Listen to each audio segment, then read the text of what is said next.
बालाजी महाराज। दोस्तों कैसे हैं आप सभी लोग। मैं आपकी सविता। आज मैं आप लोगों के साथ बहुत सारी बातें करना चाहती हूँ।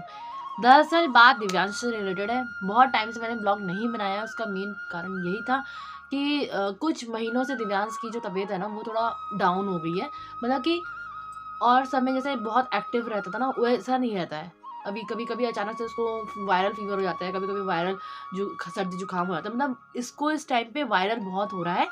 और हम लास्ट टाइम जब दिल्ली गए थे तो डॉक्टर्स ने बहुत अच्छी बात हमें बताई थी कि जो जेनेटिक रीज़न से होते हैं बच्चों को बीमारियां, वो जेनेटिक रीज़न वाली जो बीमारियां होती हैं वो कहीं ना कहीं उनका इलाज ही नहीं होता है।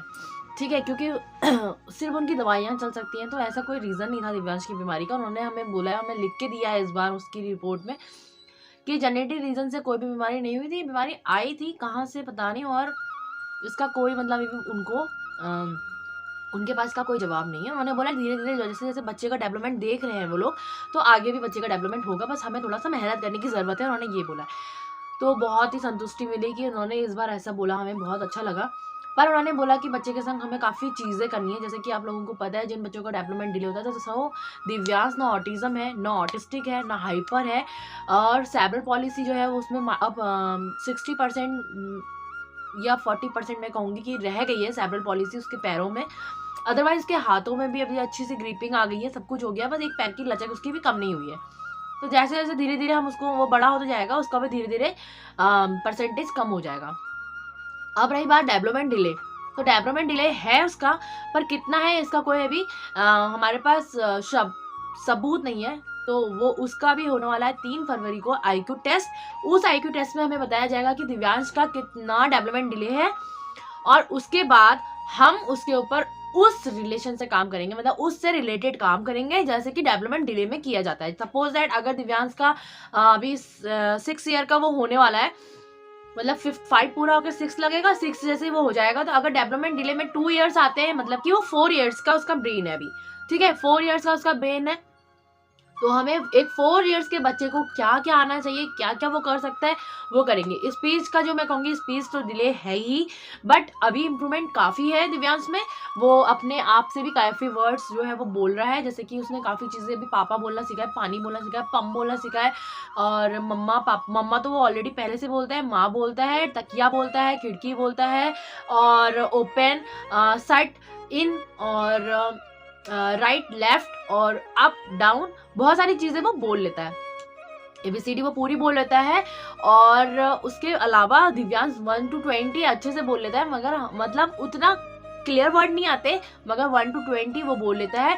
संडे मंडे वो अभी बोल लेता है, बट उतने क्लियर वर्ड नहीं है उसके। और जनवरी फरवरी में मई, जून, जुलाई, अक्टूबर, और ये सब बोल लेता है। और जैसे कि दिव्यांश अभी हमारा जैसे अगर आप उसको एनिमल्स नेम बोलेंगे ना, तो एनिमल्स नेम है ऑक्टोपस, जैसे बोलते अक्टुआ, ऐसे करता है वो। तो काफ़ी चीज़ें दिव्यांश में डेवलपमेंट हो रही हैं। सपोज दैट कि अगर हम 10 साल तक, जैसे कि डॉक्टर का कहना है कि 10 साल तक आपको अपने बच्चे के पीछे मेहनत करनी ही करनी है। अगर हम 10 साल तक उसको उस ले में ले आए बोलने वाली, तो उसके लिए वेल एंड गुड है। मैं चाहती हूँ कि आप सभी लोग मिलके उसके लिए भगवान से दुआ करें कि थोड़ी सी हमारी मेहनत को भगवान सफल करे। अभी आजकल मेरे को ऐसा लगता है हाल फिलहाल में भगवान ने हमारे सुनना बंद कर दिया है। तो क्या पता किसी की सुन ले भगवान। और देखिए, मैं इस बीच ना दिव्यांश के साथ हम लोग बहुत मेहनत कर रहे हैं। मतलब आने वाले और सालों में भी हमें बहुत मेहनत करनी है, और बीते हुए कई सालों में भी हमने बहुत मेहनत करी है। मुझे नहीं पता कई लोगों को हमारी मेहनत नहीं दिखती है। वो कई लोग वो हैं जो हमसे एक्सपेक्ट करते हैं कि हम उनके लिए ज़्यादा करें। तो मुझसे नहीं हो पाएगा। मैं हाथ जोड़ के आपसे माफ़ी मांगती हूँ, मुझसे सही में नहीं हो पाएगा। मैं सिर्फ अभी अपने दिव्यांश के ऊपर ध्यान देना चाहती हूँ, और मैं अपना ब्रेन ना इधर उधर नहीं करना चाहती हूँ। मुझे नहीं पता, अगर आपको बुरा लगता है तो मैं ये कहती हूँ कि इसका फैसला सिर्फ भगवान करेगा, कि मैं कोई गलत काम नहीं कर रही हूँ, मैं अपना ऐश नहीं कर रही हूँ, मैं खाने पीने में अपना नहीं कर रही हूँ, मैं अपना इलाज नहीं कराती हूँ। बस इसका फैसला भगवान करेगा। अगर कोई इसके अलावा हमें बद्दुआ देता है तो उसकी बद्दुआ हमें नहीं लगेगी, इस बार उसको उसकी बद्दुआ लगेगी। तो मैं भगवान से यही प्रार्थना करती हूँ कि मैं सिर्फ अपने बच्चे के लिए जी रही हूँ, तो मैं बच्चों के लिए ही कर रही हूँ अपने। और आप लोगों से भी निवेदन है कि प्लीज़ आप मेरे दिव्यांश के लिए बहुत सारी दुआ कीजिए कि मेरा बेटा जो इस बीच उसके संग हो रहा है। अच्छा, इस बीच हो क्या रहा है, काफ़ी लोगों को पता है और काफ़ी लोगों को नहीं पता है। अभी दिव्यांश के संग एक्चुअली क्या हो रहा है ना, कि उसकी दवाइयाँ हो रही हैं कम।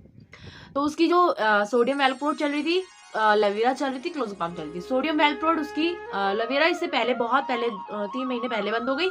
सोडियम वेलप्रोड उसकी अब बंद हुई है और उसकी चल रही थी क्लोज़ोपाम। क्लोज़ोपाम अभी बंद नहीं हुई है, क्लोज़ोपाम उसकी 0.50 अभी भी चल रही है। तो हाफ मॉर्निंग में देते हैं और हाफ इवनिंग में देते हैं, मतलब नाइट में देते हैं, सॉरी। तो कंडीशन ये हो गई है कि अभी दिव्यांश का क्या है, शुगर लेवल कम हो जा रहा है सितंबर से। 3 बार वो उसको शुगर की प्रॉब्लम हो चुकी है, शुगर लेवल उसका डाउन हो चुका है 3 बार, 2 बार हॉस्पिटलाइज हो चुका है वो, 2 बार हमने उसको एडमिट कर दिया है, क्योंकि कंडीशन ये हो जाती है कि उल्टी जो है दवाई देने के बाद भी नहीं रुकती है, क्योंकि शुगर लेवल जो होता है वो डाउन हो जाता है और बच्चा एक दिन पहले से खाना छोड़ देता है और पानी भी हम उसको देते तो वो पानी भी एब्जॉर्ब नहीं करता, मतलब उसको पानी भी नहीं लेता है वो, ठीक है। तो इस कंडीशन में क्या होता है, शुगर लेवल डाउन हो जाता है। उसके शुगर लेवल नीचे जाने का मतलब 40 या 45 के अबव रहता है डाउन में, ठीक है। तो इस बीच हमें बहुत ज़्यादा प्रॉब्लम हो जाती है और हमें अचानक से उसको हॉस्पिटल लेके जाना पड़ता है और जिसकी वजह से उसको हॉस्पिटल में भर्ती हो जाता है। अभी इससे पहले कई साल पहले जब वो 2-2.5 साल का था, तो शुगर जो उसका था वो उसका ट्रीटमेंट चल रहा था, शुगर से रिलेटेड उसकी दवाइयाँ, मतलब क्या होता है ना, कुछ दवाइयाँ ऐसी चल रही थी जिसमें शुगर हाई होने की प्रॉब्लम हो सकती थी। तो उसका वीकली क्या होता था, हमें शुगर नापना होता था, उसके लिए हमने शुगर मशीन तक ली थी। तो अभी वो मशीन उसकी दादी के पास है, उसकी दादी को भी शुगर की प्रॉब्लम है, तो हमें तो नीड नहीं थी उस बीच, तो अभी हमने उनको दादी को दे दी है। मगर अब हमें डॉक्टर ने बोला है फिर से एक बार मशीन लेनी है, क्योंकि एवरी टाइम कभी भी उसका डाउन हो जा रहा है शुगर, तो उसका ट्रीटमेंट हमें घर में स्टार्टिंग से ही करना पड़ेगा। और जो इंजेक्शन वगैरह है वो अगर भर्ती नहीं करेंगे, क्योंकि इतना भर्ती करने के बाद हमारे पास तो एफर्ट नहीं है, ठीक है। एक पिताजी उसके कमा रहे हैं बस, मतलब उसके पापा जो है वो कमा रहे हैं, मैं इतना नहीं कमाती। मैं 2000 रुपये स्कूल का 2 घंटे लेती हूँ और उसके अलावा मैं ट्यूशन पढ़ाती थी, वो मैंने अभी इस समय बंद कर दिया, क्योंकि मुझे अभी दिव्यांश के ऊपर बहुत वर्क करना है और मैं उसकी तैयारी कर रही हूँ। और हमने उसके लिए प्रिंटर भी लिया है, ये देखिए उसका प्रिंटर है, और इस प्रिंटर से हम लोग जैसे फ्लैश कार्ड वगैरह हो गए और मैचिंग वगैरह हो गए, वो इस प्रिंटर से हम निकाल लेते हैं, कुछ एक्टिविटीज़ निकाल लेते हैं जो कि हम बार बार परचेज नहीं कर सकते थे, क्योंकि अगर एक एक्टिविटी को परचेज करते थे तो वो 250-300 रुपए की आती थी, कभी 400, कभी 500, ज़्यादा से ज़्यादा 2000 तक की एक्टिविटी हमने उसके लिए परचेज की है। तो मैंने सोचा क्यों ना वो एक बार यूज़ हुई फिर उसके बाद वो यूज़ नहीं होती हैं, या तो हमारा प्रोफेशनली ऐसा हो कि हमें आगे वो किसी बच्चे के काम आए, तो हमारा प्रोफेशनल वर्क भी ऐसा नहीं है। तो मैंने सोचा यार क्यों ना हम उसको एक 2 रुपए के पन्ने में निकाल कर फिर एक्टिविटी करा कर 15-20 दिन का होता है कोई भी प्लान, उसके बाद वो हमारे लिए वेस्टेज है, इसलिए फिर मैंने क्या किया, प्रिंटर ले लिया, ठीक है। अभी हमारी बहुत सारी प्लानिंग चल रही है और उम्मीद करती हूँ कि आप लोगों को ब्लॉग पसंद आते होंगे। अगर आते हैं तो प्लीज़ इस वीडियो को और ज़्यादा पहुँचाएं, उन लोगों तक पहुँचाएं जो हिम्मत हार चुके हैं, क्योंकि मैं अभी हिम्मत नहीं हारी हूँ। मुझे पता है कि भाग्य हम बदल नहीं सकते, किस्मत हम बदल नहीं सकते, मगर कर्म करने से मैं पीछे नहीं हटूंगी। और जब मेरे कर्म अच्छे होंगे तो कहीं ना कहीं भगवान को भी तो विचार विमर्श करना पड़ेगा, तो इसीलिए मैं कर्म करने से पीछे नहीं हटने वाली हूँ। बेटे के लिए मैं जितना कर सकती हूँ उतना करूँगी, ताकि मुझे ये पछतावा ना हो कि मैंने अपने बच्चे के लिए कुछ नहीं किया। और ये फैशन करना, हीरोइन बनना और खाना पीना, इस पर ज़्यादा ध्यान दिया। तो मैं ना कहीं घूमने जाती हूँ, ना मैं फैशन करती हूँ, ना ही मैं कोई खाने पीने में इतना ध्यान रखती हूँ अपना। तो मुझे नहीं लगता कि मैं कहीं भी गलत हूँ। और बाकी आप लोग बताइए कि मैं अगर गलत हूँ तो आप लोग हैं यहाँ पर सही और गलत बताने के लिए।